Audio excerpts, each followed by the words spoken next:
2021년 12월 11일 아침입니다. 오늘은 잠언 27장 12절에서 17절까지 말씀 보도록 하겠습니다. 잠언 27장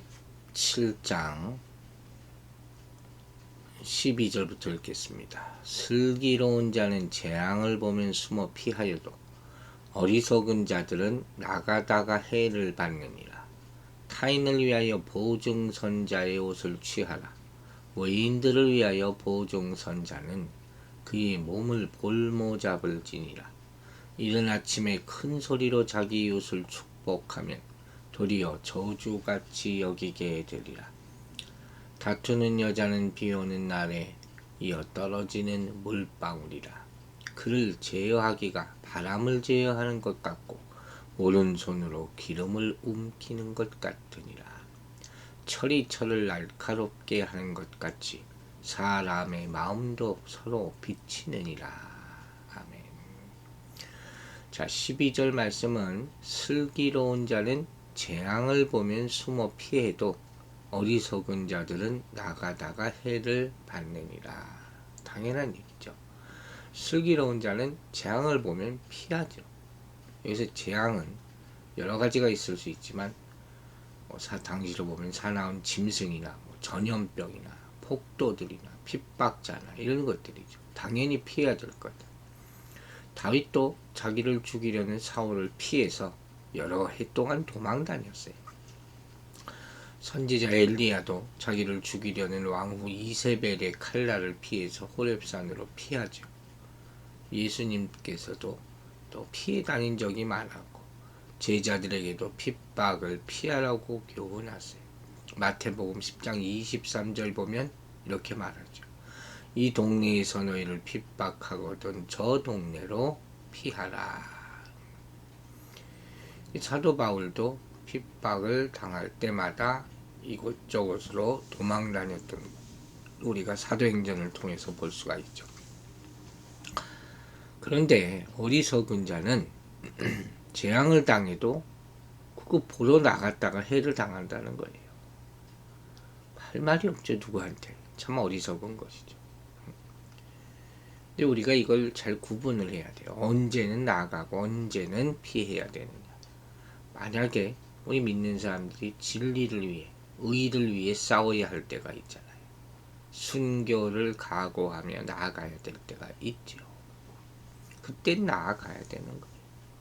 즉 고난 때문에 하나님의 일을 중단해서는 안 된다 하는 말씀도 우리는 잊지 말아야 됩니다. 사도들을 보면 핍박을 받으면서도 전도하기를 중단하지 않았죠. 사도행전은 성령 행전이면서 고난의 행전이에요. 사도들의 고난. 핍박을 두려워하지 않는다면 그걸 두려워해서 일하지 않는다면 또한 비겁하고 불충성된 자가 될 수밖에 없죠. 숨을 때가 피할 때가 있고 또 나아갈 때가 있다는 거예요. 그걸 거꾸로 하면 안 된다 하는 말씀이죠. 13절부터 말씀은 부정적인 친구의 두 가지 유형을 제시하면서 진정한 우정은 배려에서 시작됨을 보여주고 있어요. 특히 서로에게 폐해를 끼치지 말라. 여러 가지 관계에 있어서. 그리고 일상적인 삶에서도 서로 배려하는 마음이 꼭 필요하다 하는 것이죠. 13절에는 타인을 위하여 보증선자의 옷을 취하라 그랬어요. 이 보증에 대한 얘기죠. 또 외인들을 위하여 보증선자는 그의 몸을 볼모로 잡을지니라. 여기서 말하는 타인은 낯선 사람이 모르는 사람. 외인의 언어적 의미는 낯선 여자, 즉 음녀를 가리키는 말이거든요. 그러니까 이 말씀은 우리가 잘 알지 못하는 사람을 위해서 혹은 잘 알지 못하는 여자나 음녀를 위해서 보증을 서지 말라는 거예요. 만약에 그렇게 되면 옷을 뺏기고 몸까지 볼모로 잡히게 된다. 상대방의 종이 된다는 거죠. 잘 알지 못하는 사람을 위해서 보증 선다는 게 말이 됩니까?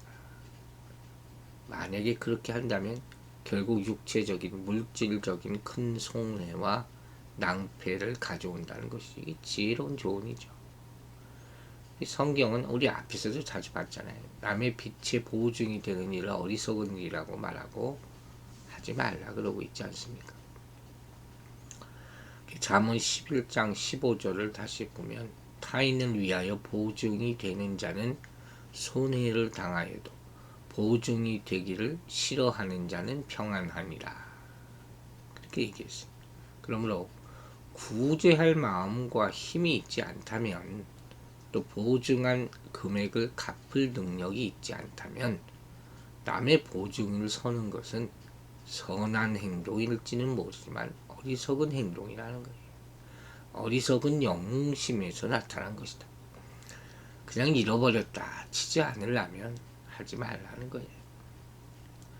자, 14절은 이른 아침에 큰 소리로 자기 이웃을 축복하면 도리어 저주같이 여기게 되리라. 재미있는 표현이죠. 이른 아침에 일찍 일어나서 큰 소리로 이웃 혹은 친구를 축복하는 것. 이게 무슨 얘기일까요? 이건 진심이 아니라는 거예요. 잠 깨우는 거잖아요. 이거 마치 저주처럼 들린다 하는 거예요. 참된 사랑의 축복은 무리해서는 안 돼요. 그 표현이 예절이 있어야죠. 즉, 이 거칠이라는 거예요. 받아들이는 사람이 어떻게 느끼는가 항상 상대방을 생각하고 말을 해야죠. 오히려 이 말이 놀라거나 당황하게 된다면 그건 절대로 축복하는 말이 될 수 없다 하는 그런 설명입니다. 하나님께서는 이사야 선지자를 통해서 이스라엘 백성이 입술로는 하나님을 존경하나 그 마음은 그를 멀리 떠났다고 말씀하셨거든요. 이 가짜라는 거죠. 하나님 사랑합니다. 하지만 그게 진짜 사랑이 아니에요. 참 사랑은 무례치 않는다. 그래서 진심의 말, 진심의 행동으로 나타나는 것이 정말 사랑하는 표현이 되는 것이죠. 척하면 안 된다. 우리가 이른 아침에 할 것은 뭡니까? 하나님을 찬송하는 거예요. 기도하는 것이죠. 그래서 시편 5편 3절에 이렇게 말합니다. 여호와여, 아침에 주께서 나의 소리를 들으시리니 아침에 내가 주께 기도하고 바라리라. 예수님께서는 새벽 미명에 항상 산에 올라가서 기도하셨다 하는 것을 우리는 기억해야 할 것입니다. 근데 반대로 사무엘 15장을 보면 다윗의 아들 압살롬의 이야기가 나와요. 이 사람 아침 일찍 일어나서 성문길 곁에 서서 다윗 왕에게 재판을 청하러 오는 사람들을 불러서 그를 붙들고 입 맞추면서 이스라엘 백성의 마음이 자기에게 향하기를 이렇게 행합니다. 바로 이걸 예를 든 것 같아요. 이게 결국 아버지를 대항해서 반역을 일으키는 그런 일을 행하게 되잖아요. 그걸 꾀하기 위해서 아침에 이렇게 큰 소리로 축복하였다. 결국 압살롬의 최후는 비참한 죽음이 아닙니까?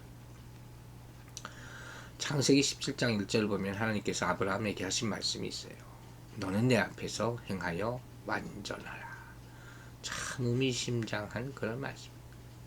성경은 이스라엘 역사에서 왕들이 하나님 앞에서 바르게 행했는지 아니면 거칠게 혹은 악하게 행했는지 분명히 평가하고 기록하고 있어요.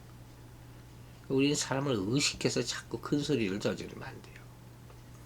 사람 앞에 살지 말고 사람의 칭찬과 영광을 크게 여기지 말고 하나님 앞에서 바르고 성실하게 살아야 할 것입니다. 자, 그래서 이런 과도한 축복의 말은 저주처럼 들릴 수 있다 하는 것이죠. 우리는 항상 자신보다 상대방을 먼저 생각하고 배려할 때 진실한 관계가 시작될 수 있다는 사실을 기억해야 할 것입니다. 사람은 다른 사람과 함께 성장하는 거예요. 이 믿음의 공동체 안에서 진실한 관계를 맺어야 되는 거죠. 가짜가 아니라. 그래야지 거룩한 믿음의 사람으로 서로가 같이 성장해 갈 수 있는 것이죠. 그리고 이런 진실한 관계를 세워가기 위해서는 지혜롭고 배려심 있는 신앙인으로 살아가야 되는 것이죠. 옳은 말을 할더라도 상대방의 입장을 알아야죠. 그걸 고려하고 말하는 지혜가 필요하죠. 자기 혼자 잘난 척하면 안 된다 하는 그런 말씀이에요. 진실하고 복된 관계는 자신이 원하는 것을 주장해서 이루어지는 게 아니라 먼저 상대방의 입장을 생각하는 자세에서 출발하게 된다는 사실을 꼭 명심하시기 바랍니다. 이제 15절과 16절을 보면 다투는 아내에 대한 말씀이에요. 앞에서도 비슷한 얘기를 들은 적이 있죠. 이 15절이 다투는 아내의 파괴적인 영향을 보여주고 16절이 구체적인 비유를 든다고 할 수 있죠. 그래서 다투기 좋아하는 아내를 제어하는 것은 마치 바람을 잡거나 기름을 움켜쥐는 것 같다. 어렵다는 거예요. 통제가 안 된다. 안 되죠. 사람인데. 아내가 자주 다툰다. 왜 다투겠습니까? 불만이 많으니까. 불만은 욕심에서 생기는 거예요. 이 욕심은 자족함이 없고 다투게 만들게 되는 것이죠. 사람은 시기하고 질투하고 교만하고 남을 멸시할 때 다투는 거예요. 이게 다 이기심에서 명예를 구하는 욕심에서 나오는 거거든요. 사람이 욕심을 버리고 온유와 겸손과 사랑으로 단장이 되면 사실 서로 다툴 것이 없겠죠. 다 자존심 싸움이에요. 근데 이 여인의 다툼은 뭐라 그랬어요? 비 오는 날에 이어 떨어지는 물방울 같다. 다툼이 계속적이고 이어 떨어지는 물방울이니까 중단이 안 돼. 끝없어요. 끝없을 퍼붓는 거예요. 남편한테. 이거 어떻게 하겠습니까? 이 바람이 제어하기 어려운 것 같죠. 바람이 계속 불면 우리가 어떻게 막습니까? 바람의 방향도 예측 못하고 통제하기 어렵듯이 여인의 다툼, 툭이 다 이렇다는 거예요. 또 그것은 오른손으로 기름을 움키는 것 같다. 손으로 기름을 움켜잡는다고 그거 잡을 수 있습니까? 다 새어나가지. 결국 이런 여자는 제재하기가 어렵다. 막기가 어렵다 하는 것이죠. 이거 어떻게 해야 되겠습니까? 솔로몬도 보면 정확한 답을 안 주는 것 같아요. 우리 심령의 변화, 성품과 습관의 변화를 위해서 기도하는 수밖에 없어요. 불만과 욕심을 버리고 시기 질투를 버리고 교만을 버리고 남을 무시하는 마음을 버리고 온유와 겸손과 자족함과 사랑으로 단장하게 해달라고 기도하는 수밖에 없어요. 이런 습관을 못 고칩니다. 그러므로 하나님의 감동과 간섭이 필요하고 분명히 하나님 만져주셔야죠. 기도하는 수밖에 없다는 거예요. 잠언 앞에도 그랬잖아요. 다투며 성내는 여인과 함께 큰 집에서 사는 것보다는 움막이나 광야에서 혼자 사는 것이 낫다. 지혜를 구하면서 그냥 각자 할 일을 하는 수밖에 없다 하는 그런 말씀이에요. 17절을 보면 유명한 말씀이 나오죠. 철이 철을 날카롭게 하는 것 같이 사람의 마음도 서로 빛이 내리라. 귀한 말씀이에요. 철이 철을 날카롭게 한다. 무슨 말입니까? 쇠와 쇠가 부딪히면 서로 어떻게 돼요? 날카롭게 만든다는 거예요. 쇠망치는 칼날을 때려서 막 날카롭게 만들잖아요. 이처럼 사람은 친구의 얼굴을 빛나게 할 수가 있다 하는 것이죠.